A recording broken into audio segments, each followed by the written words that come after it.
I'm a lucky man. I ran into the history, ran into so many families. There's so many heartbreaking stories that touches me. It's amazing, you know. It's sad but heartbreaking, but worthwhile to share with the world. I know everybody hates the word closure, but you weaved all of this together in such a way that touched their hearts and changed their lives in a way.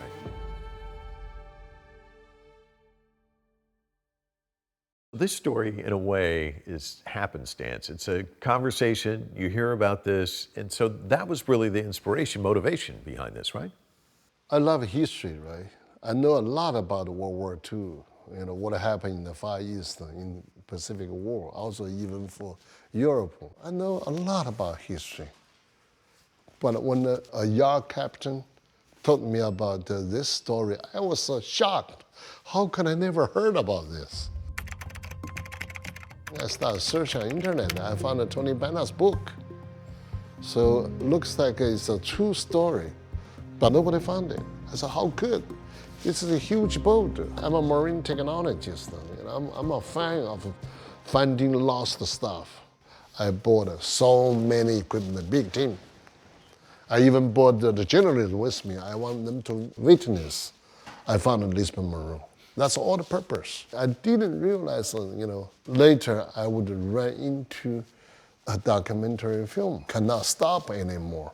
After I proved that's a Lisbon Maroon.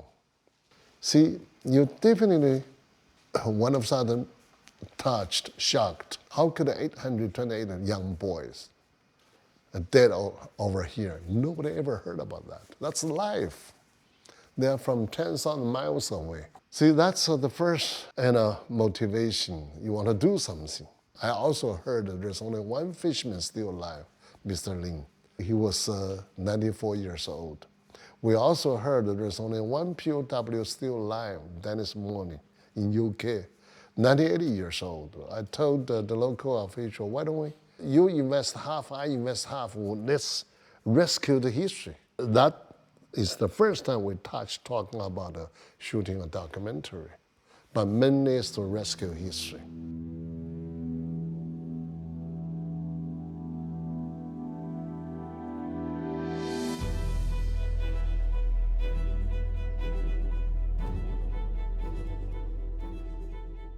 First group of families we are planning to visit, about approximately 20 families. I told everyone, every day we are visiting minimum 2 families. Every day we are working around the clock. Most of the time, everybody's on tear. It's all heartbreaking stories. Then you think their story needs to be told. But we only got about 20 families. Then you think about 1,800 plus families.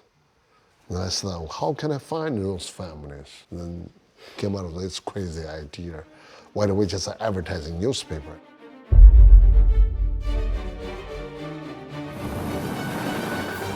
You see this advertisement? Yes, it's amazing. I love this part of the film. I told everyone, old people read newspaper. I'm an old guy. I'm older than you. No, we're old guys together. Right. But we feel like we're 30 years old. They're shocked. A crazy Chinese came over here, advertised the 3 newspapers and the Sunday Times, Daily Telegraph, and the Guardian for 5 weekends, full page. Wow. So that's why it was really, it worked. Everybody heard about this.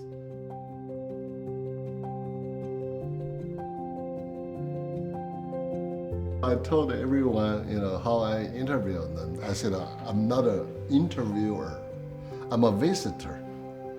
I'm knocking the door, listen to them. You know what I tell them? Whatever you want to tell the world. I'm just recording.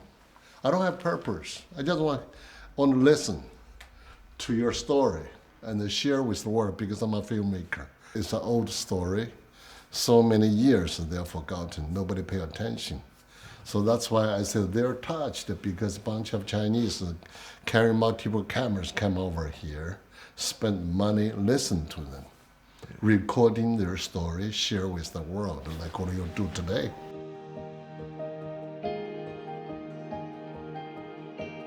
we did a very detailed study about human story, about the oceanographic, about the vessel construction, what happened exactly at every moment. I think what's really nice is that it's that engineer mind, but the creative elements of a director too, combining. So you got all the facts, everything's straight, but I mean, it's such a compelling story and visually really strong. To begin with, we have so many stories on how we're going to do it. And that's why, okay, this remain on our blackboard as 2020. To begin with, we draw, timeline, so many stories. How can we categorize and select, going back and forth. This is our very initial work. Each snap is one story, trying to figure out how to tell the story. Yeah. But the contributions of these villagers, these fishermen, it's a story the West just is completely unaware of. You see, what the biggest surprise to us when we're visiting those villages, the villagers didn't pay much attention. They think no big deal. Someone, in danger, we just pick them up. It's our pleasure. It's our obligation. Because in the fishing village, many families have loved ones lost at a sea disaster because of fishing village. So that's why it is their tradition. Anywhere in the water, they will pick up.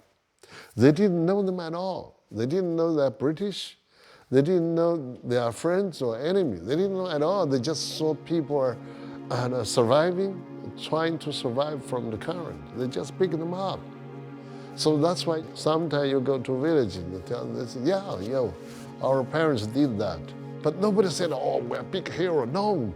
Can you talk about that and also some of the obstacles that presented for you? Because money doesn't grow on trees. It was difficult, wasn't it?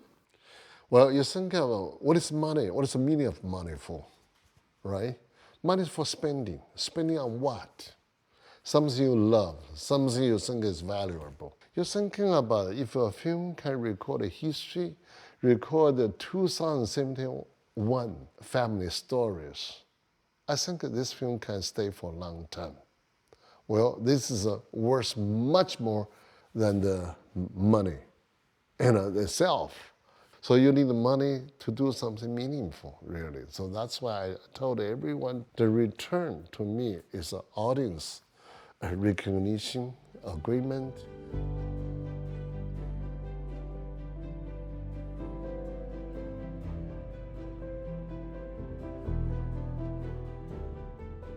What's been the most rewarding aspect of working on this documentary? Sure, that's why I'm so happy because so many people are really get touched, moved, just because universally we have same feeling, about family. Especially when I see young kids get touched, I'm so happy because the war so far away from them. The history too long ago. But still, all those feelings touches everyone.